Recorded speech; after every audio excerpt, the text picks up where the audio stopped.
we've, in the past several weeks, we've given some what we call vignettes, which are like little mini lectures.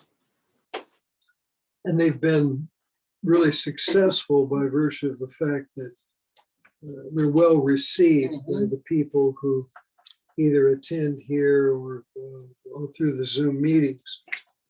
And as fate would have it, I was trying to think about something I could do for the next lecture, and I came across some information that was interesting to me as an astrologer. It was put out by another astrologer. I don't agree with it, so I'm going to give my version of it, possibly within the next 2 weeks on a Wednesday.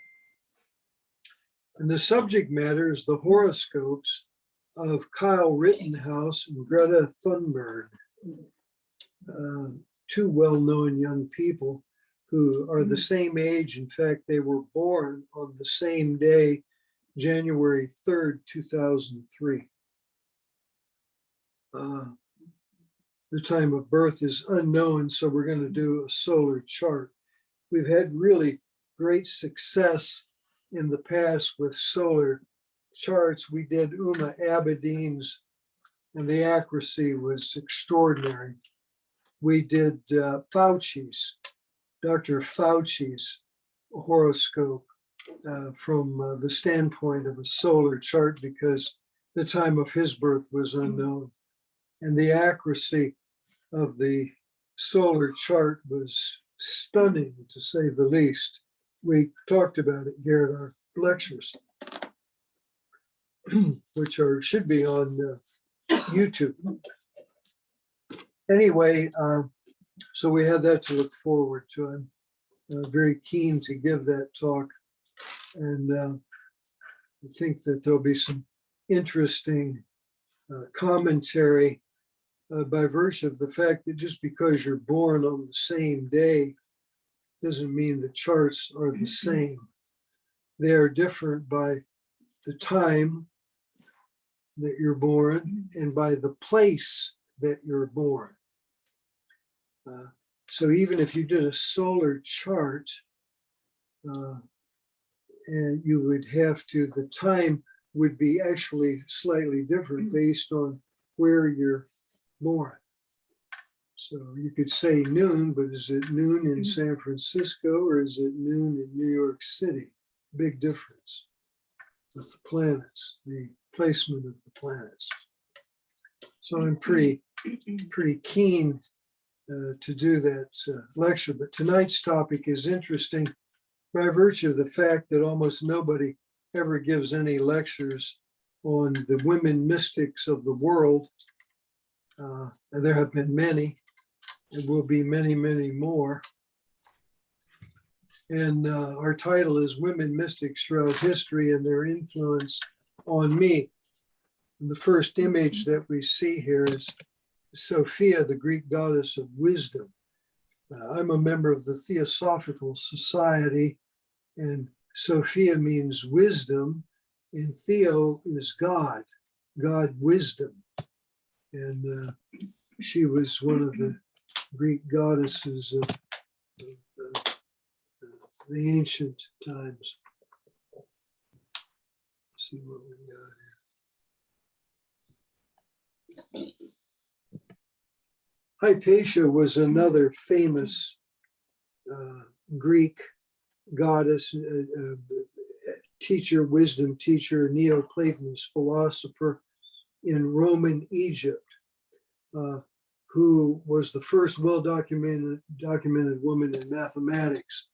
As head of the Platonist school at Alexandria, she also taught philosophy and astronomy.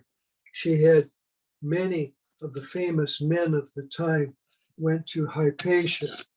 Many people believe that Annie Besant was the reincarnation of Hypatia. May well be.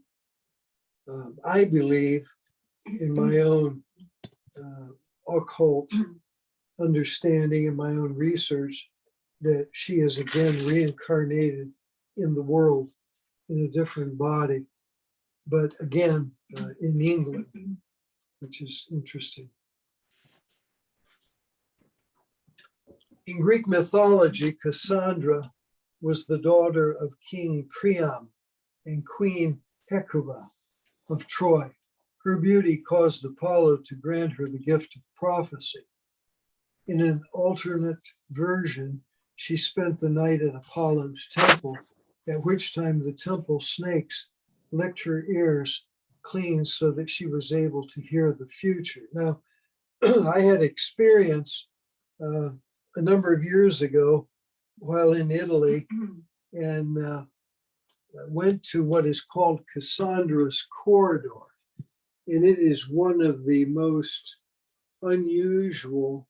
I don't know if we've got a picture in here or not. We don't.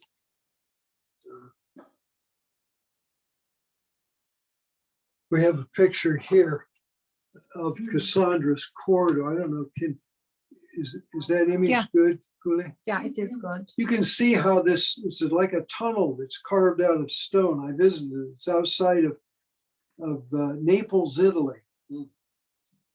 You have to see this place and really experience it to believe what just an unusual structure it is. You can see by the unusual shapes of the opening.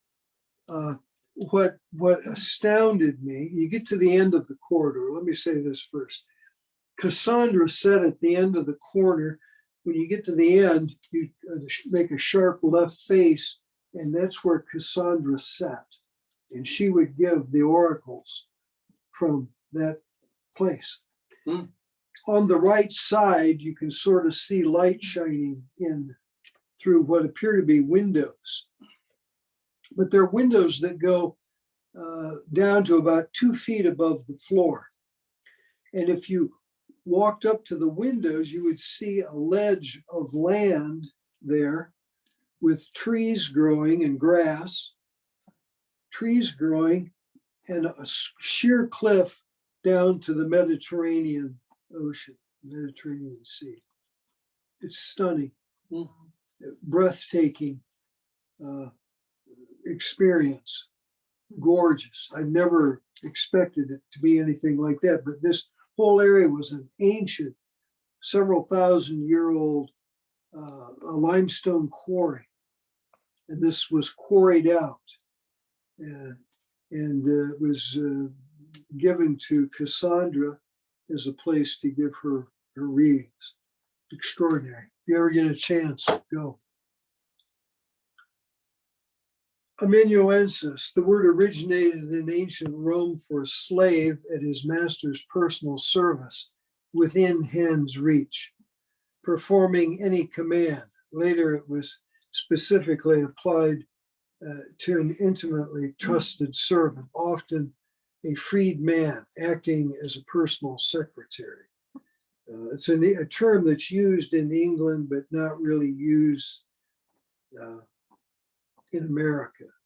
The people always said, the esoteric students, that Alice Bailey was the amanuensis of DK, the Tibetan master. And certainly she was.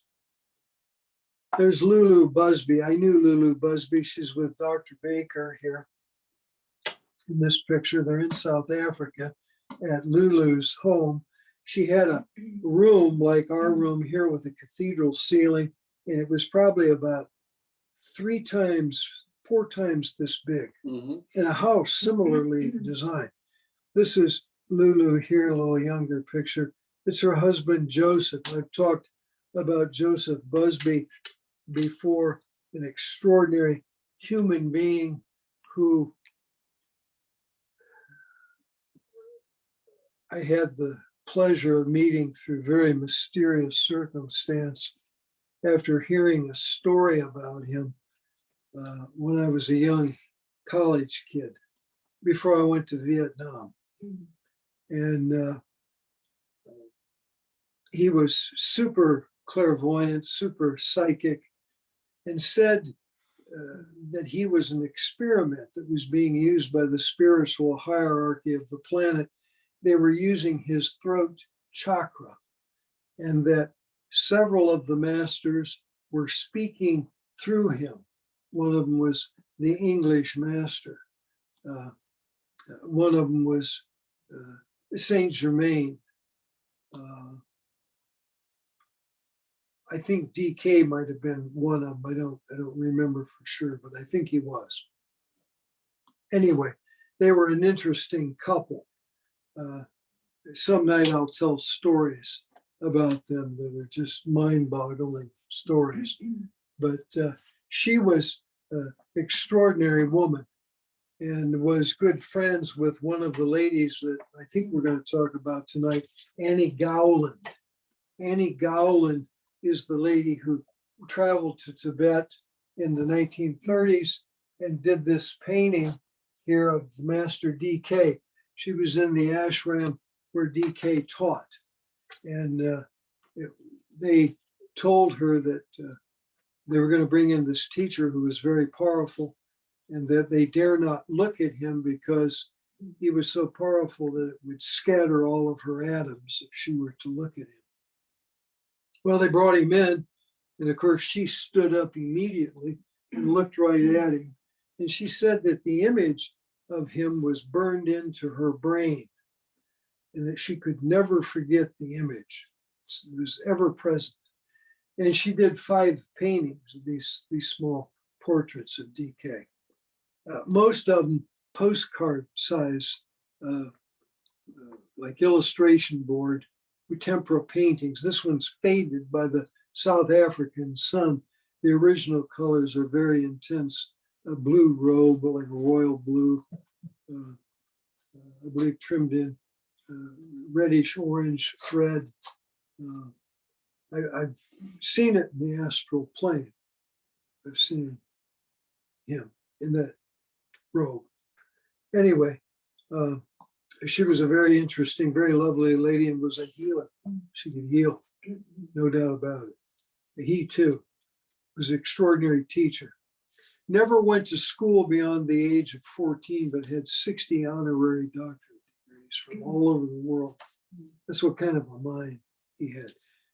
She was, when you were around her, you would experience this, both of them, especially if they were together, this overwhelming feeling of love. It was indescribable, but it would bring people to tears. I've seen it many times when I was with her and her husband, Joseph. I've often told this group here at my house and people elsewhere that when he spoke, Joseph spoke, he would speak to groups of people and you'd look around and everybody in the room would be sobbing uncontrollably. She was similar, Louise. She was Baker's amanuensis for a number of years in the Theosophical Society in South Africa. Did you have a question? Mm-mm. Okay.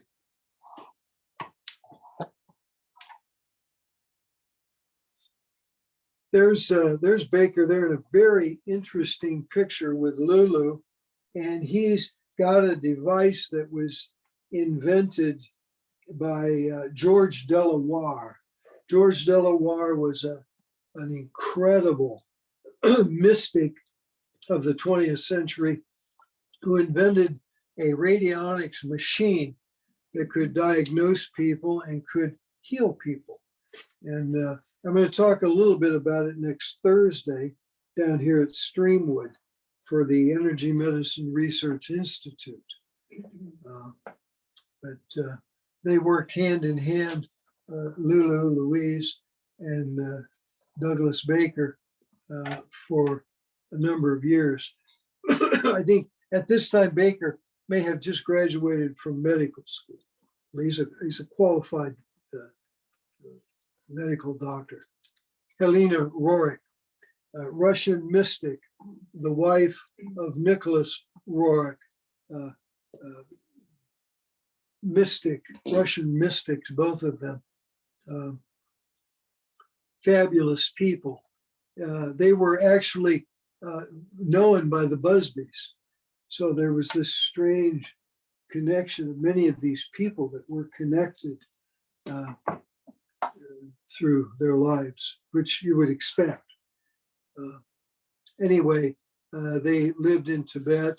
He was probably the most prolific artist that ever lived. And I'm talking about individual paintings. I'm not talking about Picasso going over to the Xerox copier and running off 5,000 prints of a drawing that he did. We're talking about individual paintings. And I forget how many paintings he did, but they have the Rorsch Museum in New York City.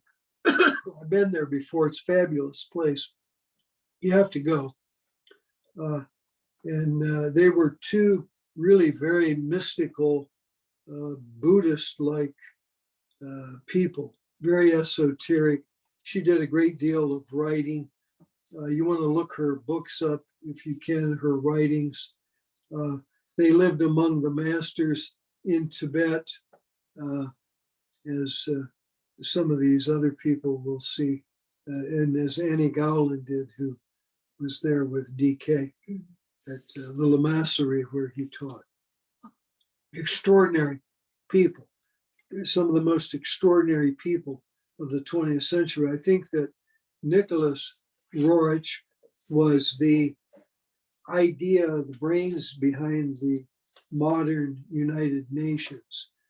Through hierarchical impulse, he was able to get the idea. It may have been also the League of Nations, I'm not sure on that, but it's worth looking up these people and getting their books and being familiar with their artwork.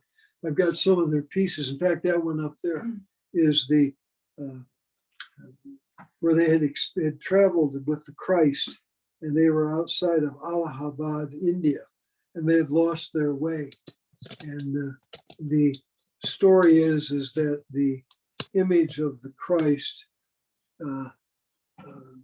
was painted by this artist, Roerich, and the Christ was telling them a story about how they had lost their way, but they would find their way. And it's a beautiful painting. I had that actually enlarged, but they're worth studying. Rose Comito was a lady I knew, very interesting. She was, well, we just read what we have here, and I'll tell you a little bit of something about it. Rose Comito was a co-worker and disciple of Alice Bailey. She was a friend and co-worker of Douglas Baker, Dr. Douglas Baker, in his early days of studying and lecturing. In a fascinating talk available as an MP3 online, she shares her life and experiences working with Alice Bailey. She talks about the method of communication with her soul master. Now, I met her many years ago.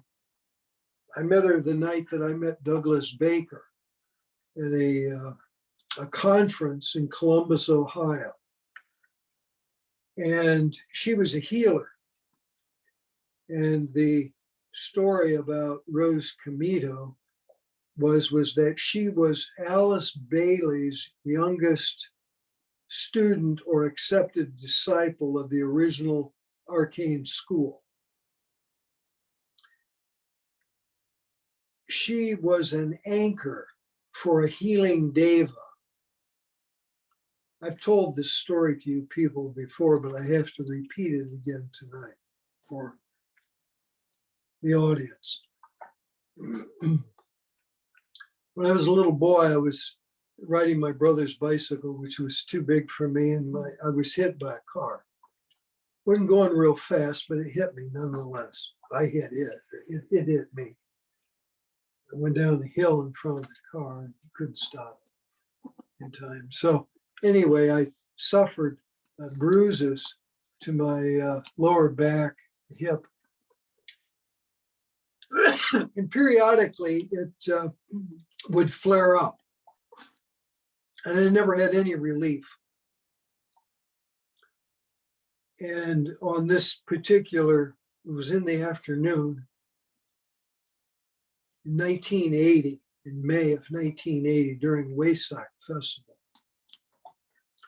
Baker announced that he had been made aware that there were a number of people in the audience who were suffering from back pain, lower back pain, hip pain.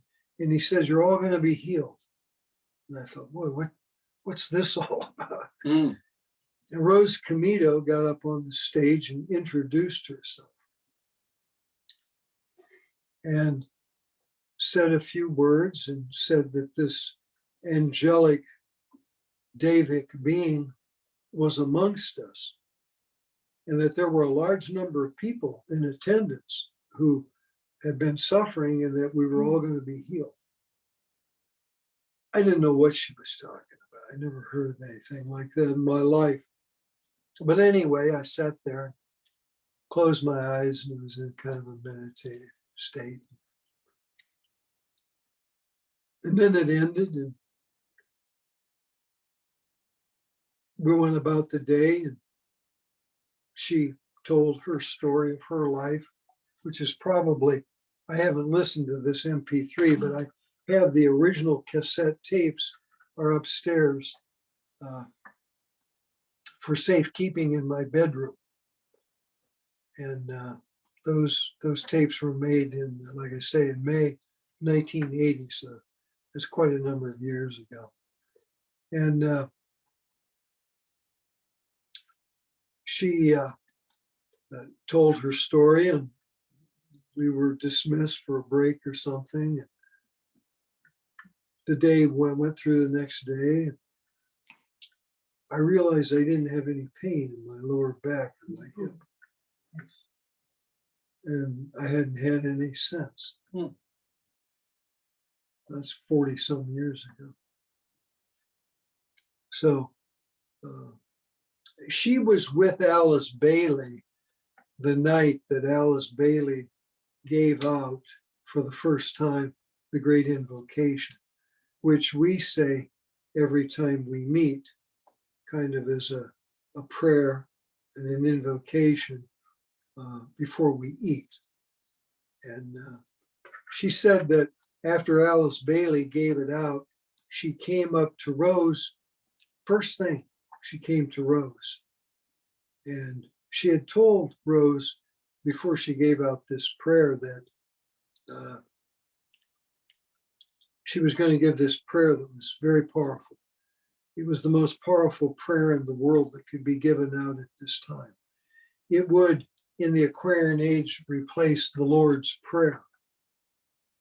And she wanted to see what Rose experienced or felt after the prayer was given out. So she gave out the Great Invocation and then came up to Rose, who was sitting there, front row, and asked Rose what she experienced. And Rose said, "My mind was a sponge." She said, "I felt like my mind was a sponge and it was absorbing all the words, these wonderful words that you spoke. It was almost like a sponge that was soaking up the water of the wisdom of the Aquarian age." And of course, the Aquarian symbol is the water bearer. So it was interesting that she would have that kind of imagery. Annie Gowland was an extraordinary woman, to say the least, and had traveled to Tibet in the 1930s on her own. Somehow ended up at the Lamasserie. I've told this story many times. And lived among the monks and among DK there in Tibet. I have many of her books that were she gave to Douglas Baker, and Douglas Baker gave them to me. I prize them very highly, as you might imagine. She was an extraordinary woman, devoted all of her life to the Master DK and to the wisdom teachings.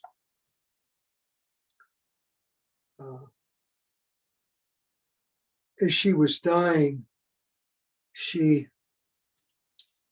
was suffering from cancer and was in tremendous pain. And she said that she wanted to serve, and she didn't feel like there was anything that she could do. And DK, who had contact with her, told her that through her suffering and pain that she was experiencing, she refused to take the drugs, that she was taking on a greater share of planetary pain as Christ on the cross took on the great planetary pain. Sometimes in discipleship, we have to do that. I was told by my teacher that when my daughter died from the injuries of a car accident she was completely innocent of, that I had to take on a greater share as part of my discipleship, a greater share of planetary pain. So discipleship isn't fun and games. It's serious business. It's very painful. That's all I can tell you about that. Alexandria David Neal, one of my favorites. I made some little footnotes here of her. She was French-Belgian descent, explorer, spiritualist, Buddhist, anarchist, opera singer, writer, and author. She sang opera in the opera houses in French,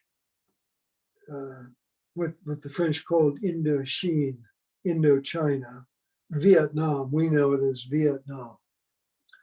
But there she is among these Tibetan, many of them Tibetan people, monks, some of them, who accepted her into the group. Even the Dalai Lama himself accepted her. She was the first known woman, Western woman, to travel to Tibet, which was forbidden.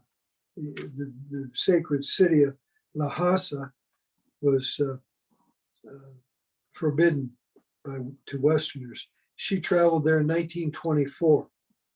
Annie Gowland was there about 10 years after Alexandra David Neal.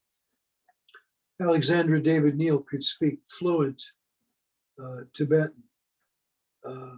She was taught many of the secret teachings. In fact, it's said that she survived a terrible blizzard through yogic practices that the Tibetan monks had taught her to raise her body temperature. And she was able to survive a tremendous storm. I knew Peace Pilgrim, who had a similar experience that she shared with me. She was an American mystic and clairvoyant who walked the world for peace. She was actually killed in an automobile accident with an elderly friend of mine who was a retired president of United States Steel up in Northwest Indiana, going to a lecture. But Alexandria David Neal wrote a series of books. She was actually born October 24th, 1868, in Saint-Mandé, France. She died September 8th, 1969. She was 101 years old when she died. I always tell people, esoteric people usually live into their 90s and even into their hundreds when they're esoteric. Something about it keeps them alive. Not in all cases, but oftentimes. She wrote a series of books. Let me look ahead here. Yeah, here are the books. Magic and Mystery in Tibet, My Journey to Lhasa, Immortality and Reincarnation, and the Secret Lives of Alexandria David Neal. Extraordinary woman.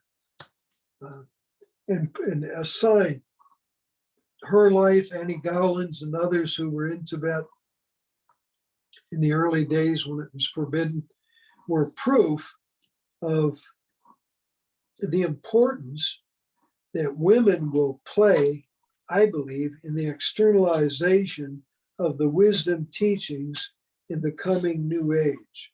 We're at the doorway, the opening, the beginning, the precipice of a new age.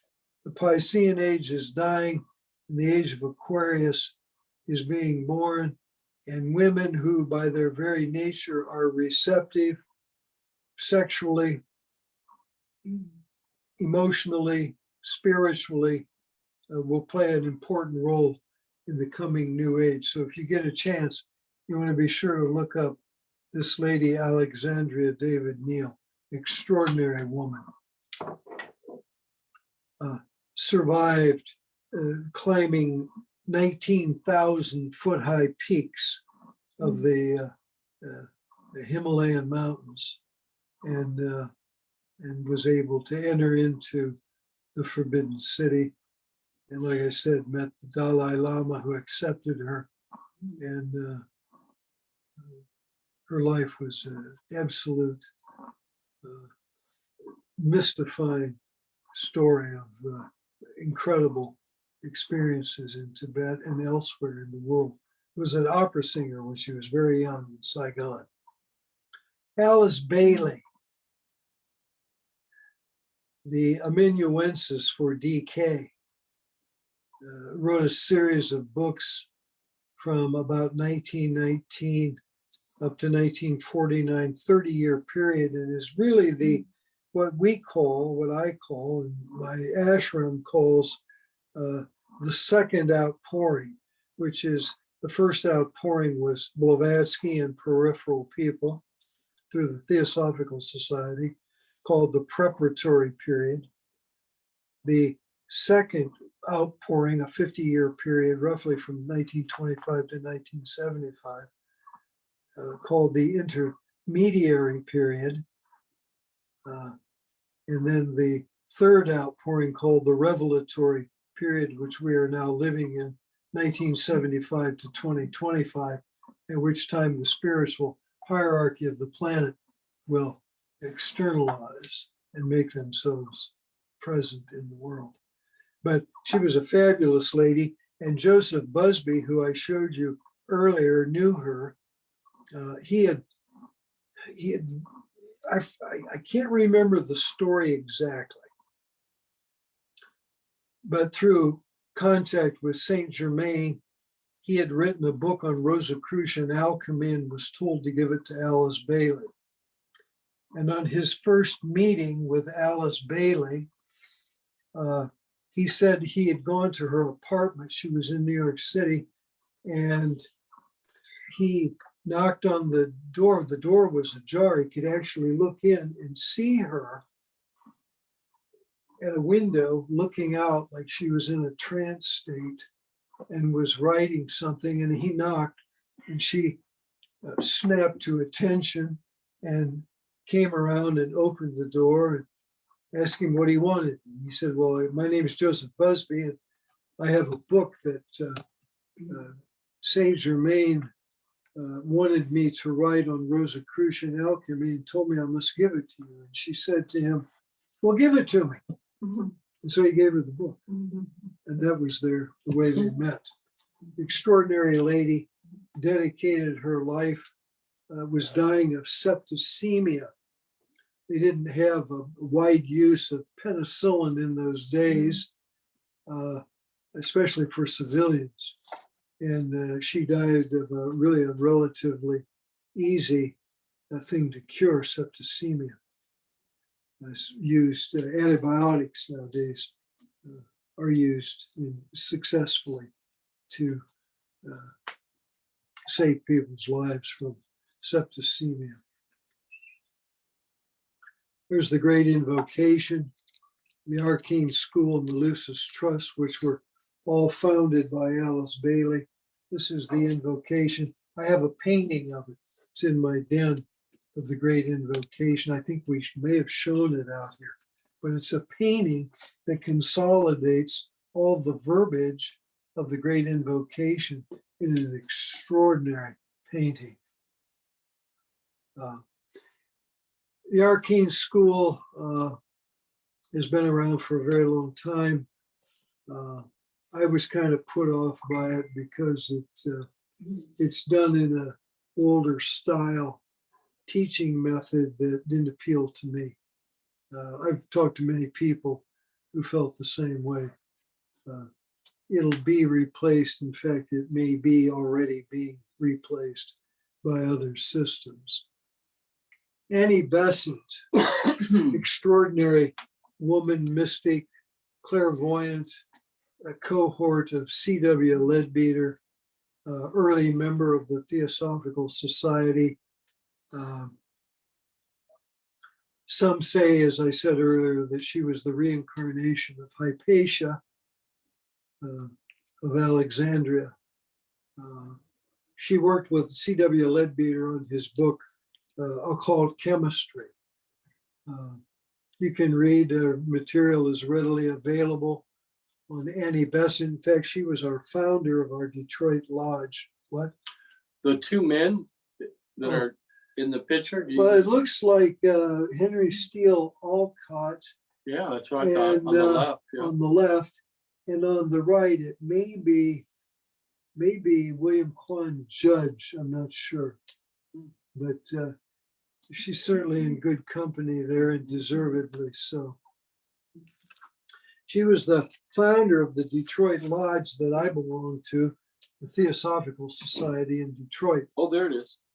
Olcott and Leadbeater. Yeah, C.W. Leadbeater and Olcott. Yeah, this is Leadbeater on the right side, Olcott on the left. Yeah. Sorry. Annie Besant, yeah, London T.S. workers. 1891 was the year that Blavatsky died. She was born in 1831 and died in 1891. So Annie Besant was, I think she became the leader of the group after the death of Blavatsky. Here's Alcott and William Quan Judge. Very interesting character. There are some esoteric secrets about him that we've talked about here in the past. His real identity is not broadly known, but many believe that he was in fact a Nirmanakaya who was there to undergird Alcott and the others in their work with the society, because Blavatsky referred to him as her Irish crocodile. And a crocodile is an occult term to name and identify a Nirmanakaya. It's a 7th degree initiate. Wow. Do you know any of the people in the big picture, the group picture? No, I don't. And I can't. I'm not. This is not a good, clear picture, but probably, what's her name? Tinsley was probably there. Yeah, I don't know, just early theosophists. yeah. Have to research that. It'd be good for a future lecture on the same subject. And of course, my favorite, Helena Petrovna Blavatsky, known as HPB or Madame Blavatsky. You see her smoking a cigarette, and she's in her Russian, almost gypsy-like garb. She always wore a shawl or some scarf over her head. And the reason was that she could hear the voices more easily. It blocked out the sound outside of her, and she could hear these inner voices speaking to her. And so a lot of times you'll see her with this, some kind of a shawl or a garment draped over her. But one of the original founders, you can see by her eyes, the extraordinary eyes of Blavatsky, who had inner vision as a child. But all kinds of books and things written about her and by her. The Secret Doctrine Isis Unveiled, and then a whole series of her writings, which we always recommend reading, the Esoteric Classics. Here they are, The Voice of the Silence. There's some copies over there on the bookshelf in the back. There she is with Henry Steele Olcott. I think I have this picture somewhere on that bookshelf over there. But Isis Unveiled, Voice of the Silence, and The Secret Doctrine. My favorite being The Voice of the Silence and The Secret Doctrine.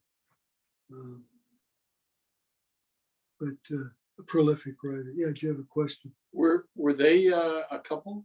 No. Okay. Well, symbolically speaking, yeah. They worked together. Let me see if I can get that back. They worked together in the formation of the society. And he was an old, as I remember, was a Civil War veteran, Gary Olcott. And in fact, the national headquarters in Wheaton, Illinois, is called Olcott, named after Henry Steele Olcott. But some fabulous women. The conversation that I had with the Nurmanicaya a number of years ago told me that Blavatsky would soon, very soon, reincarnate into the world. You would expect that. With 2025 and the coming new age, you would expect many of these souls to reincarnate into the world. Again, like I said, I believe that Hypatia has reincarnated again and is in England. But we'll see. Anyway, we're open to questions. And if we have anybody that has any questions, I'll try to answer them. I don't guarantee I'll have the answers, but we'll try. Is there anybody there, really? Well, there's 7 people. Yeah. Does anybody have any? Are they muted? Well, they know how to unmute themselves. So Yeah, so you can unmute yourself if you want to ask a question. What about Hildegard von Bingen? Hildegard. Von, Yeah, I know who you mean. Yeah, that's another one. You know, you could put her in that category. yeah. Okay. Yeah, there's many. We left out. We didn't name them all. You can't. There's too many. The world's full of saints that are unrecognized, and there's only a few that ever get noticed. But yeah, Hildegard. Trying to think of any others that we could name. In India, you'll find female spiritual teachers. But they're all over the world in the history of the world. Atlantis was full of them. Ancient India. What about Amma? Amma? Yeah, you know, I don't really know much about her. Yeah, I don't either really. You don't hear too much about her anymore. The thing that disturbed me about her was she was just making way too much money. And I became very suspicious of that. They were Yeah. more interested in making money, Yeah, having people promote her. yeah. And it's interesting now you don't hear anything about her. So I don't know. I can't comment. Does the Queen of Egypt, what was her, Cleopatra? was she a clairvoyant, or did she have? I don't know. Hmm. I don't know. Nefertiti, Cleopatra. There were some Egypt women. Yeah, sorcerers and Yeah. all kinds of powerful women in the world. Yeah, well, this lecture was made in 2013, and it needs to be updated. And that's a huge task, but we'll do that. we'll do that in the future because the women need to, they're looking for men or women. The women are looking for women teachers Role models. and role models, and they should have them. So we've just given a little glimpse here tonight, but we'll try to expand on this.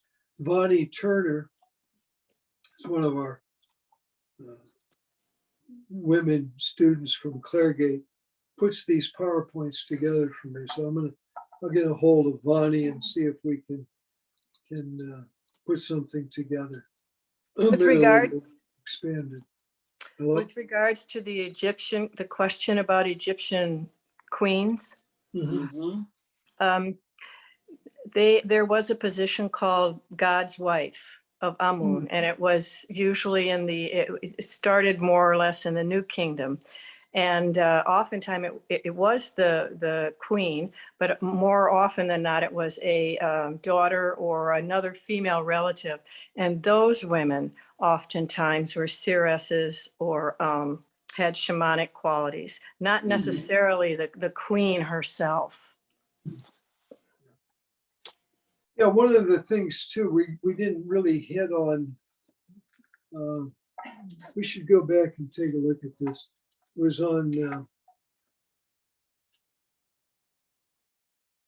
The the Greeks. Oracle of Delphi. Yeah, the Greeks had a lot of females. Yeah, the Oracle of Delphi. Let's just read this and I'll tell you a story about it from my own experiences. Tales of the oracle's supposed prescience became so ingrained in Grecian culture that she appears as a character in the three most well-known pieces of Greek literature, Virgil's Aeneid, Homer's Odyssey, and Sophocles' Oedipus saga, along with dozens of others, despite her role in these quasi-mythical epics. The oracle's existence as an authentic historical figure is confirmed by the more than 500 recorded prophecies of the Pythia that survive to this day. Now, there's an interesting thing about, I lectured on this one time at a college. The Oracle of Delphi sat on a three-legged, like a ladder, a three-legged stool or ladder extended up into the air. So she was above everybody's head considerably. And below was this pit. And it was said that at the bottom of the pit was a snake that was dead and was decomposing. And its fumes came up, and the fumes would lead her into a trance state, at which time the Oracle of Delphi would give these readings. But the deep esoteric mystery of the tripod is the three head centers that are tripod-like. And she, through this tripod and through this rising up through this cylindrical, is like a well that she sat above, was the Kundalini. And as the Kundalini rose, she became intoxicated by the energies of the Kundalini, which gave her the gift of prophecy. And in Manly Hall's book, The Secret Teachings of All Ages, there's a beautiful rendering. I had copies of it. I probably in the basement. Got hundreds of these giant rolled up 3 foot by 4 foot black and white reproductions. Anyway, that was the significance of it, was that her eye was open. The eye was single, that the throat, the brow, and the crown chakra were working in unison. And it's through, as we have said many times in our lectures, through this triplicity, the tripod on which she sat, is the secret to creation of the lens that gives birth to the third eye. I hope it's clear.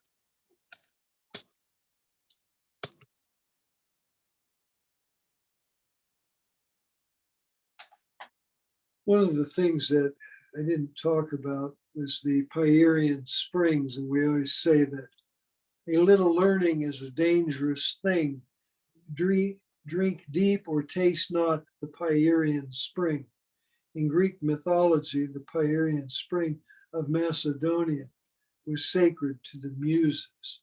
And the Muses are the gods who give special gifts and talents to those deserving disciples, whether it's playing a violin at age 3 like Yehudi Menuhin, or some other active genius, whether it's songwriting or mathematics or some other gift, the gift of healing. So anyway, it's true. A little learning is a dangerous thing. The internet's full of people who have a little knowledge, and they can be very cantankerous, egotistical, and very dangerous at times as well. You'll know them when you come across them. Okay, any other questions? About 20, 21, 22 after. Randy, Do they have that device? Yeah, I wanted to know about the this device. device? Yeah, Does it still exist? Yeah, well, and how does it heals? a doctor has one in Florida, or had one. There may be one in England yet. It was invented, as I said, by George Delaware. George Delaware was one of the most extraordinary guys on the planet. Similar, but not to the magnitude, but similar to Nikola Tesla. George Delaware, Baker was a medical advisor to the Delaware laboratories and a very dear friend of George Delaware and his wife. But Delaware had the ability to invent devices that blew the mind of science. In fact, they were even taken to court in England, and Delaware was defended by Christmas Humphreys, famous English theosophist. And they won the case. She bought one of these machines and then claimed it didn't work. And George said, well, I'll give you your money back. She didn't want it. She wanted to go to court. So wanted to take him to court. And she ended up paying all the legal fees because she lost the court case. The court, and with the help of Christmas Humphreys, was able to win their battle. Yeah, defended. But here's the interesting thing about this device. In the future, when men and women are in space and they become ill, this device, they'll leave behind each of them a sample of their blood. And they will take their blood sample, if they're sick, in a rocket ship in space or in a satellite orbiting the Earth. And through this machine, they'll be able to analyze. It had like the wire, and then it had a stylus. It was like a pen or a pencil, like the old time mouse on a computer when we used to have the mouse and you ran it around. It had a cord hooked to it, the symbol of Uranus.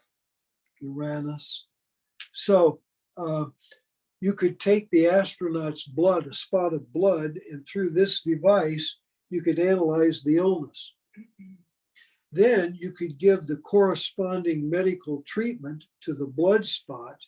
And because of quantum physics, the patient in space is healed. How's that for a story? Quantum healing. That's out there. Quantum healing. Yeah. Quantum. That's what it's coming to. It's part of my lecture next Thursday. Time and space. Yeah. So very interesting stuff, but we're living in the age of science fiction. See, it sounds way out, but it really isn't. Because they were doing it in the 1960s. This picture was probably, I'll take a real good guess, 1961. That's probably when this picture was taken of Lulu Busby and Dr. Baker. You Anybody have, else? you have Willem Reich was also involved, Wilhelm Reich, yeah.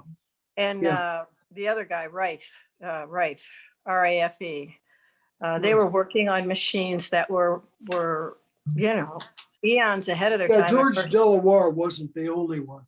There was probably what I believe is that they all three were being overshadowed by a very powerful, probably a Nirmanakaya, who was feeding them this information. That's what happened to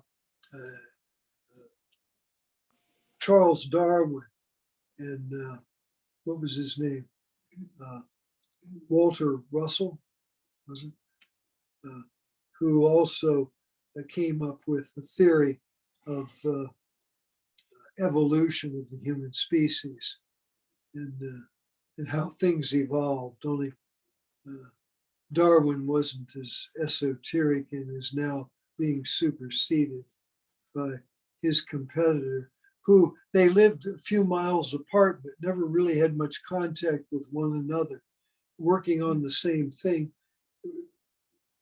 through the influence and the overshadowing of probably a fifth degree or higher initiate teacher. I believe in Nirmanakaya. Anybody else have questions? Got a couple of minutes left. Anybody here in the room?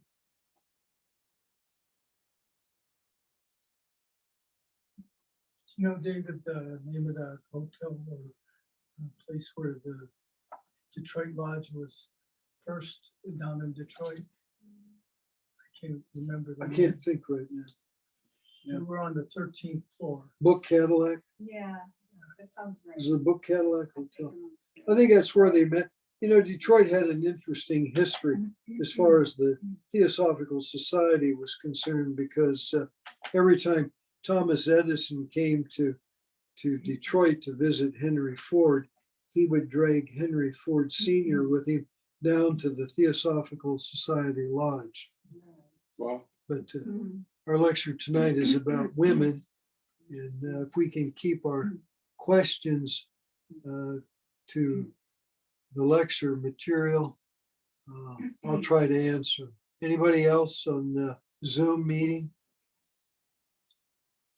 We only got a couple minutes left. Can you talk more about this lady that started the lodge in Detroit? And Annie Besson. how she came to Detroit? She was, well, I'll tell you a story. I grew up in Fort Wayne, Indiana. And the lodge in Fort Wayne, Indiana was founded by Annie Besson. Oh. It's older than the Detroit Lodge. The lodge, the Theosophical Society Lodge in Fort Wayne, that no longer exists, I'm sorry to say, was founded in 1906, 10 years before the lodge in Detroit. So she was barnstorming the country, Okay. probably traveling by train from city to city. But they used to have a lodge in Dayton. I had friends, doesn't exist anymore, but they had one there. They had one in Columbus, that doesn't exist. They had one in Cincinnati. I don't know if it still exists or not. I don't think it does. But Cleveland, they've got one in Cleveland that still is there. They're dying out. It's unfortunate. They need to send somebody out that can lecture and draw people together to, it's got to be re-energized, see. And there was a time when I was very interested in doing that. I may still do it through some mysterious means. If not, I'm okay with that too. So we'll see. But the Aquarian age is drawing near, and you would expect new organizations to come into manifestation, and one of them is ions. Okay. And the thing that I like about ions is they're doing research. The society says it does research, but they really don't. There's nobody doing that I know of. Rupert Sheldrake, maybe. They talk about research. Edgar Casey's group talked about research. they're not doing any research either. I probably do more research than either one of them. But it's my research is in the Akashic records. See? Through experiences that I've had, even through the astrology and the experiences of the astrology, you know, Mhm.